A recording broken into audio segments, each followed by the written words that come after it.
this has a psychological impact on him, or generally it would increase him in his depression, because he feels like he's not valued. This impacts his academic performance as well.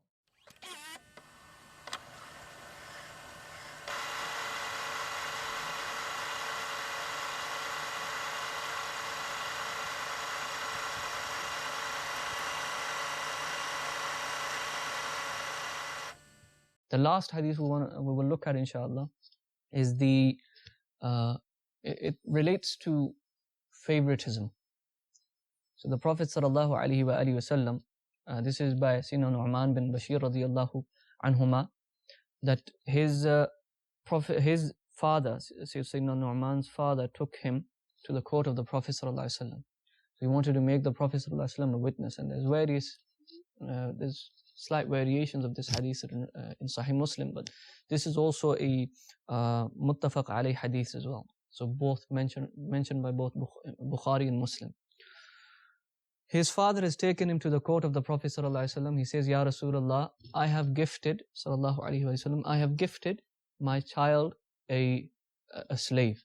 Because at that point, slavery, even though Islam was still playing its role in abolishing and finishing slavery, because slavery had been prevalent and spread before the coming of the Prophet ﷺ, so it didn't eradicate slavery straight away. But this is a separate topic. At that point, slavery was still happening. So he had gifted his child a slave.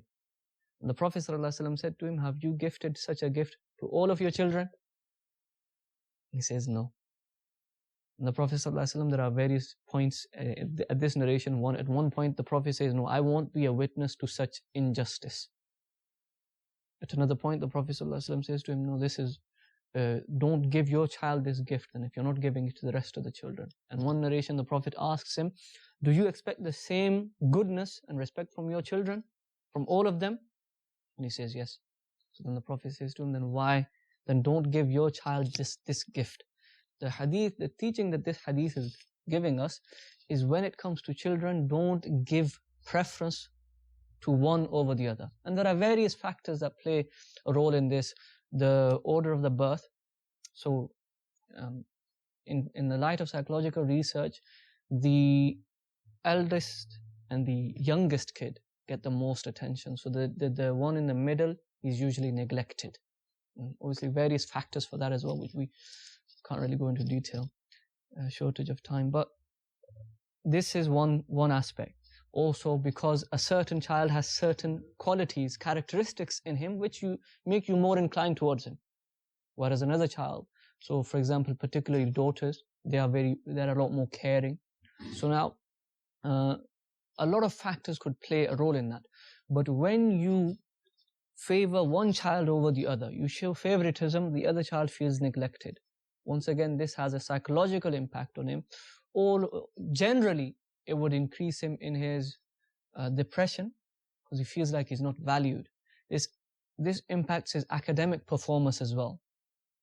Psychologically, it has such an impact on him where it impacts his academic performance, and he would naturally turn out to be more aggressive, because when he feels neglected, he feels the need to make himself noticed, and he's going to do that by being more aggressive. And this favoritism would actually turn out to be more harmful for the child that is being favored as well. Why? Because now this sibling, this brother or sister that is feeling neglected, they will go and they will try to retaliate in one way or the other, which will spoil the relationship between the siblings as well. So favoritism in general, this is harmful. Yes, favoritism, where there is a reason for it, and that reason has been explained to the child, then it reduces its harms. For example, obviously when a child is like 3-4 years old and you've had a new baby in the family, now you will explain to the child, look, we have to give more care and more time to the baby. This is an understandable thing. Likewise, the scholars, they say, that child of yours that has studied Islam, that has obtained more knowledge of Islam, he's become an Islamic scholar, you should give him preference. And you should mention this to your other child. I am giving him preference because he has the knowledge of the religion of Allah. So this is not a personal thing. I don't have anything against you personally.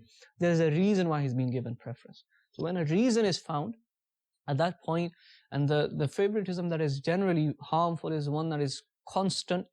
So constantly the child feels like he's neglected.